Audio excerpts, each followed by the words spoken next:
ত্রয়োদশ জাতীয় সংসদ নির্বাচনকে সামনে রেখে রাজনীতির হাওয়া নতুন দিকে বইতে শুরু করেছে। তৈরি হচ্ছে নতুন রাজনৈতিক মেরুকরণ। নির্বাচনের তফসিল ঘোষণার পর জামাত সহ ৮টি ইসলামী দল নিয়ে একটি নতুন জোট গঠিত হতে যাচ্ছে বলে জানা গেছে। এই জোটের মূল উদ্দেশ্য হল ভোটের মাঠে বিএনপির শক্ত প্রতিপক্ষ হিসেবে নিজেদের অবস্থান তৈরি করা। আপাতত তারা ঐক্যবদ্ধভাবে জুলাই সনদ এবং নির্বাচনের জন্য একটি লেভেল প্লেয়িং ফিল্ড তৈরির দিকেই নজর রাখছে।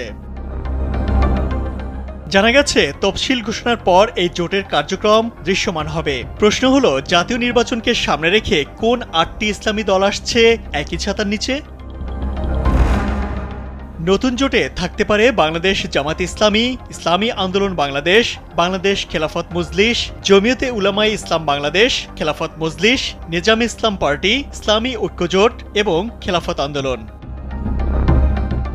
এইসব দলের নেতারা জানিয়েছেন তাদের সঙ্গে এনসিপি, এবি পার্টি এবং গণ অধিকার পরিষদেরও আলোচনা চলছে। এই দলগুলোর মূল দাবি হল জুলাই সনদের আইনি ভিত্তি দিয়ে সংখ্যানুপাতিক পদ্ধতিতে নির্বাচন আয়োজন করা।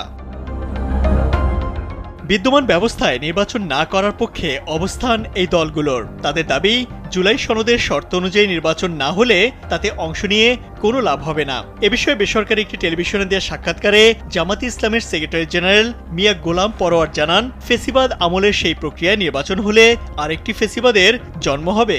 এ কারণে জুলাই সনদের ভিত্তিতে যা সিদ্ধান্ত হচ্ছে তার আইনি ভিত্তি দিয়ে এই সরকারের অধীনেই নির্বাচন হতে হবে।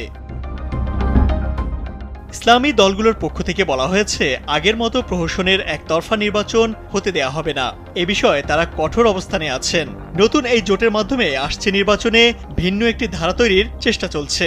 ফলে আগামী নির্বাচনে রাজনীতির মাঠে নতুন শক্তির আবির্ভাবের আভাস দিচ্ছেন সংশ্লিষ্টরা। ইমতিয়াজ আহমেদ, কালবেলা।